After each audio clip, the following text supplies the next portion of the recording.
Sarah's story is a timely reminder that this virus can affect anyone. It feels like coronavirus has attacked every single one of my body systems.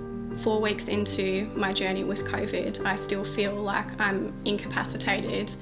To protect her children, the mother of 2 hasn't seen her sons for months. If you're thinking about bending the rules, think about who you love most in this world and think about them in ICU. There are 640 Victorians now in hospital with COVID-19. 47 people are in intensive care, 31 on ventilators. All age groups have been admitted, from an infant in the neonatal intensive care unit to dozens of aged care residents evacuated from nursing homes. It does not discriminate, it doesn't stop, it is wicked, and it'll only be defeated if we are united. Victoria's approaching 8,000 active cases, putting a huge strain on contact tracing teams. ABC radio producer Mick James has first-hand experience of the delay.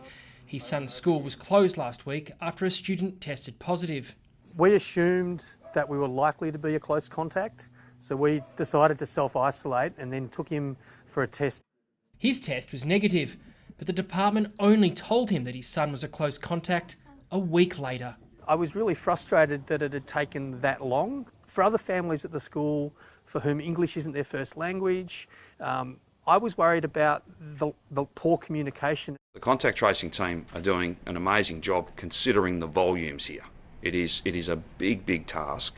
Coronavirus continues to hit health workers. 1,065 are now infected. More supplies have arrived of PPE, but it hasn't quelled Medico's concerns, with 1 in 5 health workers claiming they don't have access to sufficient protection. If we use the right PPE in the right settings, the number of healthcare workers infected will reduce dramatically. The message today from the Premier was clear. Victoria needs you to do the right thing and stay the course. 322 new cases is the lowest it's been in weeks, but now is not the time for complacency.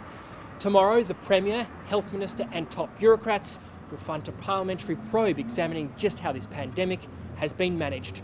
Richard Willingham, ABC News, Melbourne.